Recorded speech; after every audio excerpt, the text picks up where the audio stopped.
Welcome to another April edition of Monday Movie Pickup. Okay, right away I want to get through some of these movies I bought from a friend. That was the same day we were looking at a soon-to-be closed video store, one of the old school ones. That video will be coming out very soon. But in the meantime, I checked out his car to see what he had in there. He had the Dentist Collection. Now, this is a Vestron video series release, and I really don't know anything about these movies except that Vestron released them. This is their 29th release. 2 separate discs for the films, so that's awesome. It's the same artwork though, so that's it's a bit odd. It's the same artwork that they used for the cover as well. It's a bit weird that they didn't decide to do some different artwork. They tell you on the top which movie is which, but they also have Prep and Landing. Now, I remember seeing the first one on TV when it originally premiered. I don't know if I ever got to the second one. I remember liking the concept fine enough. They're shorter movies, so why not own them? There's a couple of these 2 movie packs that I own from Disney, so they always put both movies on one disc. But otherwise, yeah, it's just collecting more Christmas stuff on Blu-ray. We have here Be Kind Rewind. This was a bit fitting for the occasion since we were actually visiting an old video store. And I've never actually seen this movie, and everyone always says, like, they're always surprised, just given that I kind of have a video store in my basement. Why have I never seen, like, the ultimate tribute to video stores? And I just never have. You know, the movie kind of came and went when it was originally released. I only heard about it a few years later, and even then, I never really saw the movie available to purchase. So I've never really gotten to it, but I've always heard very good things. A different friend of mine actually watched this movie recently, and they said it was really good. But the one who I bought this from actually wasn't a big fan of the movie, so that's why they were deciding to part ways with it. We have here some more Elvis movies. I've actually done some reviews of Elvis movies on my YouTube channel, Double Trouble and Flaming Star. There's quite a few Elvis movies that are still only available through DVD. I don't know if Warner Archive will originally get on top of releasing all these other movies to Blu-ray. We'll see. I mean, with the popularity of the new Elvis movie, you would think there'd be some interest in seeing the other lesser-known Elvis movies actually get released. That was one of the things I was thinking about while watching on. It looks like they did a double-sided disc for 2 of the films, but The Trouble with the Girls ended up getting its own disc. I remember watching the Baz Luhrmann film, and I was thinking Elvis's life is just so interesting in all different things that he accomplished, and I think any little section of his life would have been interesting enough for a whole movie in itself. And I thought in particular the time that he was making all these movies, because in what feels like a short amount of time he made a ton of different movies, and a lot of them that people maybe haven't even heard of. And then here's the Ben Stiller Show. I always get this one confused with the Dana Carvey Show. I know they're all sketch comedy TV shows. There's quite a few of them that came up in the 90s with a lot of people that were not popular when they came out, but later on got big movie careers, and Ben Stiller was one of them.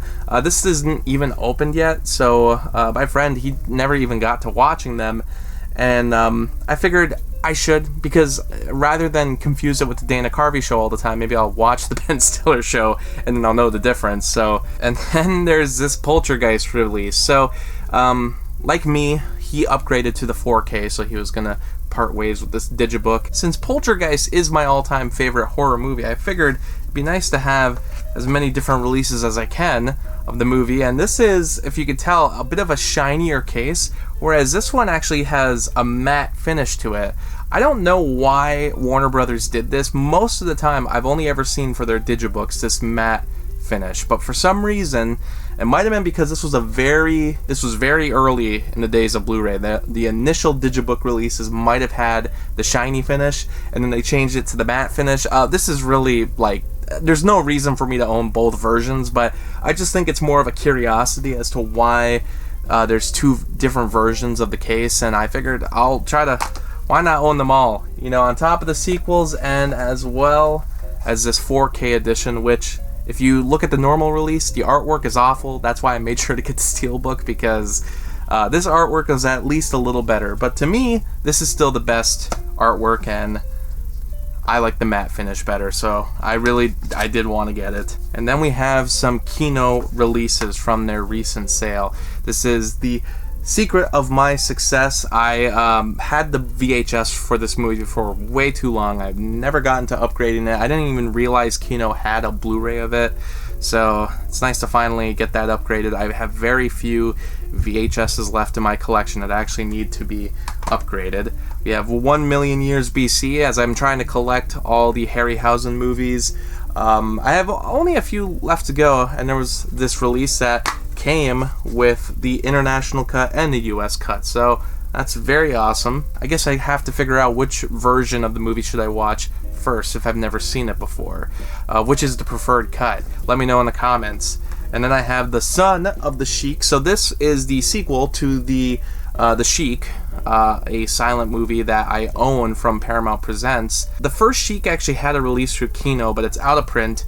So the Paramount release is the better version to get right now price-wise, but unfortunately it doesn't carry over the same special features that came with the Kino release. But the sequel is still available through Kino and has plenty of special features, way more than the Sheik release that was done through Paramount. The Sting 2. I do not know anything about this one. I was surprised there was even a sequel to The Sting. I recently watched The Sting and was very impressed. So I don't really know what to think of a sequel, but I was converting somebody's home VHS tape, just some home movies, but there happened to be a recording from the TV of The Sting 2. It was like the ABC premiere of the film, which I guess they felt was important enough to record onto their family tape. So I have no idea what to expect with this one, but from just looking over at the VHS recording I was doing to my computer and just looking at some different snippets of it, it doesn't look like any of the characters from the first movie are even in this one. So what was the point? I actually thought it was just a TV movie, but apparently it was a theatrical release. I know nothing, and I can't tell you why they decided to make a sequel to The Sting without the original actors. Dinosaurus.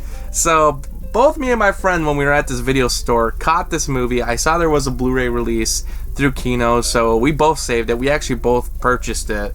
Just because that title alone, what a title. Dinosaurus. I mean, as if, Tyrannosaurus and dinosaur were not cool enough words. You gotta combine them. As if that makes any sense.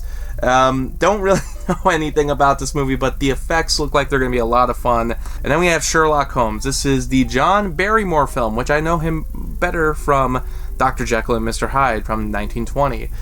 So I have a couple other Sherlock Holmes movies. I have the Basil Rathbone films, of course, and then there was those other kind of more obscure Sherlock Holmes movies. I'm forgetting the name of that actor, but typically they've shown up on those Mill Creek box sets. But this very early 1922 Sherlock Holmes adaptation was released on Blu-ray through Kino with a lot of great special features. And then, of course, there's the inside. So many Sherlock Holmes movies, like way too many to keep up with and to try and buy, especially from the early days of cinema. There was like tons of movies. A lot of them are lost, which is unfortunate, but it's cool that this one managed to survive. I mean, this movie is now 101 years old. Crazy. And then last but not least, this is the Nutty Professor Anniversary Collection. So this was actually released quite a few years ago from Warner Brothers. I own a lot of the box sets that they were doing around this time, and this movie is actually getting released through the Paramount Presents line, so I will be talking about it again. The main reason I wanted to get it, it's not that I'm a big Jerry Lewis Nutty Professor fan. I'm surprised that they actually went so far out with all of this packaging and everything for this movie when I didn't think this was one of the big releases for Warner Brothers. I'm surprised they put so much effort into this, but as you go through the box, there's all these cool little knickknacks in here, but they also have a CD of Jerry Lewis's, they're called Phony Phone Calls from 1959 and 1972, and then they have the Blu-ray case right here. Similar to what they did for the Singing in the Rain box set, it's like in the size of a DVD case, but it actually does have Blu-rays on the inside, along with some special features on DVD. But then they actually have two other films, Cinderfella and The Errand Boy, so that was the biggest reason I wanted to get this. A couple of years ago I had this box set in my wish list, and I just never got to buying it, but found it for a pretty good price on eBay, and I figured, you know, those movies are not going to come with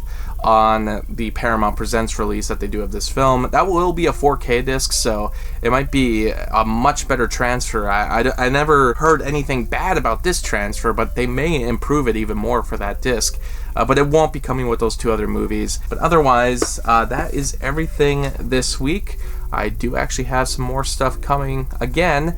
It seems like these sales always line up one after another. So thanks for watching, and I'll see you next time.